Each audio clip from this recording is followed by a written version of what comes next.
In a high school in Thailand, a counselor is hearing what plans the students have for the future and scolds anyone that dreams of pursuing the arts or any unusual career.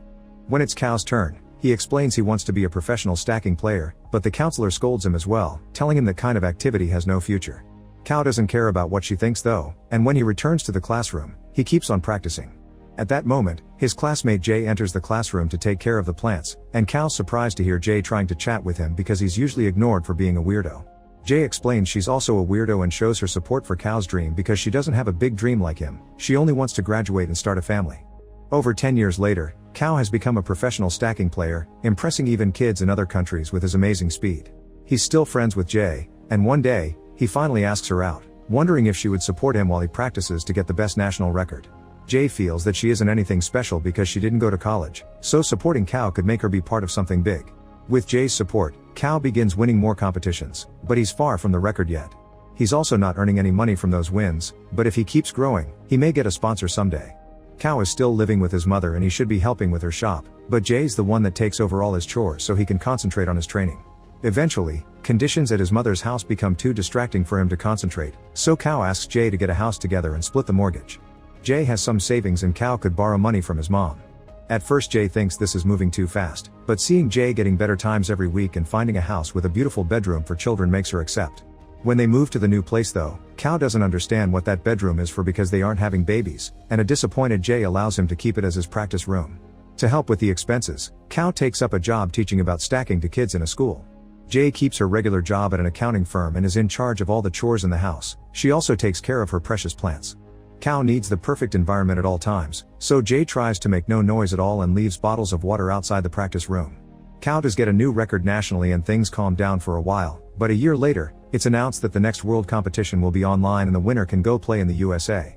Cao becomes extra obsessed with training again, and Jay gets a power from an attorney so she can take all the house decisions without needing to interrupt him.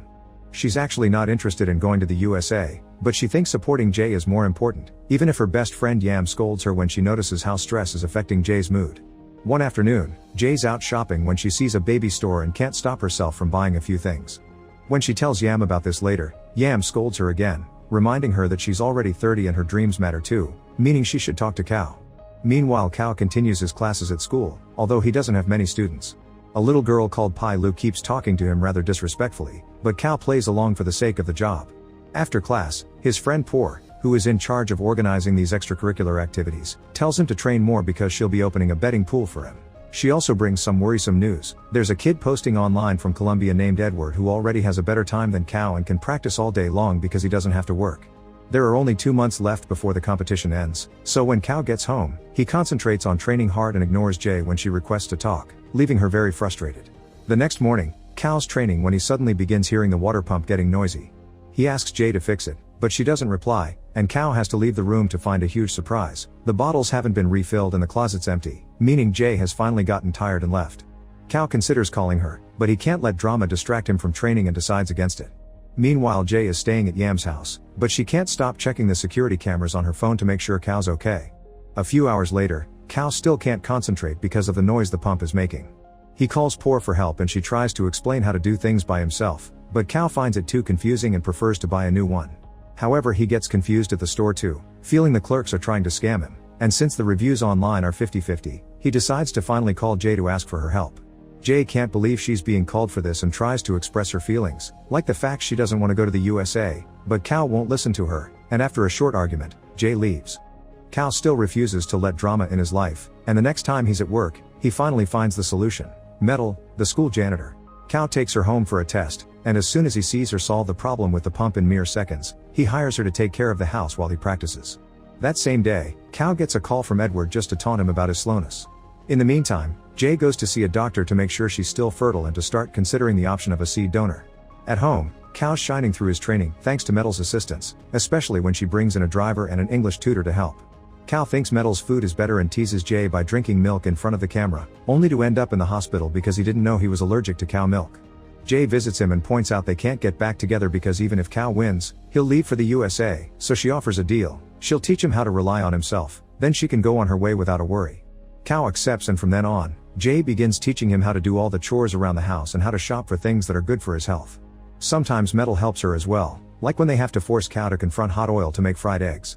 There's also the matter of the plants, and Jay breaks down in tears when he discovers Cal let them die, causing Cal to feel guilty and promise he'll keep an eye on them. In Colombia, Edward doesn't understand why Cal hasn't upgraded his progress in a while. His mother explains adults can't play stacking all day and they have other important things to do, which is why if Edward wins, she can't travel the world with him. This hurts Edward to hear. A week later, Cal complains about back pain, so Jay helps by sticking a pain relief patch on him, explaining there are some things that unfortunately you can't do by yourself. This makes Cal think Jay has always been mad about having to do chores alone and not wanting to go to the USA was just an excuse. Thus he apologizes to Jay and promises to help with anything she needs. Jay uses the chance to take out some paperwork for him to sign in order to sell the house, finally telling him this isn't just about the traveling, she wants a baby and a home and that doesn't match his lifestyle. Cal's willing to give up stacking to help her with her dream, but Jay turns him down, pointing out he'd be wasting all this effort and he'd be unhappy anyway. Cal still refuses to let go and burns the papers, forcing Jay to admit she only brought them to be nice and that then she'll have no choice but to use the power she acquired months ago. Jay leaves, and Cal can't go after her because he accidentally drops the papers and now he has to stop the fire from eating his carpet. Jay immediately puts the house up for sale on the internet and when it's time to show it to the first potential buyers, she finds that Cal has put up a sign saying not for sale and has changed the lock. In the meantime, Cal's slowing down in his training because he misses Jay, and Poor scolds him as she shows him Edward keeps getting better. Cal doesn't believe her when she says she really believes in him, and Poor finally admits she's bet a lot of money on him, so Cal has to promise to practice more for her sake too. When he goes home in the evening, Cal discovers Jay rechanged the lock, thanks to her power, and he has no choice but to go back to his mother's house, but this time he promises to help around the place. The next day, Cal goes with his mother to the local temple, and instead of using the time to practice, he helps her with the stairs. His mother uses the occasion to admit she comes to the temple to pray for Cal to win his competition. In the evening, Cal checks Jay's social media and sees her talking about babies all the time, so he decides he needs to get better with kids to get her back. During his next class, he tries to help a kid with his homework, but Cal isn't good at it. The boy is grateful, but this is enough to make Cal understand being a father isn't for him. Thus he calls Jay to tell her he'll help her sell the house, leaving them both in tears at the sign of this being officially over. The next time potential buyers come by, Cal tries to tell them about the house, but he's a horrible public speaker. Thankfully Metal takes over and details every great thing about the house with a convincing speech. It hurts Cal to see people wandering around his house, especially when he stares at the plants he's managed to keep alive with hard work. At that moment, he realizes he could buy Jay's half, but when he asks Poor for advice, she explains he can't get that much money in just a few days. This means Cal has to concentrate on winning the competition and getting the prize money. The next time Edward calls him, Cal quickly hangs up on him not to be bothered. While Jay begins looking for a place of her own, Cal keeps giving classes, but he's lonely and tired so he barely teaches the kids anything. After class, Pai Lu stays to admit she knows what he's going through because she overheard him talking to Poor and tries to show him there's still hope by playing a video of herself playing stacking with an excellent record time. She isn't interested in competing because this is just a hobby for her, thus Cal convinces her to teach him how to be faster. With only 2 weeks left before the competition, Pai Lu begins visiting Cal at his house to train him but they're constantly interrupted by things that need to be done around the house, like when Metal finds a snake and Cal has to call animal services. Cal explains to Pai Lu that adult life is full of responsibilities and he can't play all day long like her or Edward, but Pai Lu quickly points out this could be a team sport if he lets others help him. His mother, Metal, and Poor show up and accept to be his defense line while he trains, helping with every little detail that even including freeing some cows to get holy merit. When there are only 3 days left, the power goes out because Cal forgot to pay the bills, so he has to spend almost the whole day trying to find where to pay his debt. He manages to get the power back, but as soon as he gets home, Jay calls him to remind him today is the last day to buy mutual funds for a tax rebate. Cal thinks he won't be able to make it, but the driver and the English tutor show up to rush him to the bank and guide him through the process. At the end of the day, Cal's exhausted and he tells Pai Lu he doesn't think he can beat his record in this condition. This prompts Pai Lu to finally share her secret. When she beat her record at home, she was hearing her parents argue in the living room. The stress pushed her to keep playing to forget about everything else.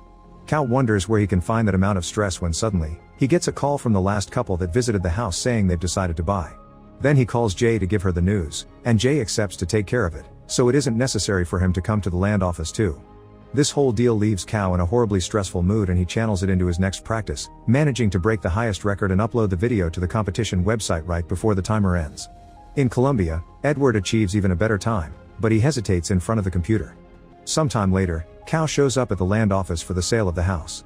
Jay congratulates him for winning the competition, and Cal tells the buyers to leave before telling Jay that he wants to use the prize money to buy her half of the house.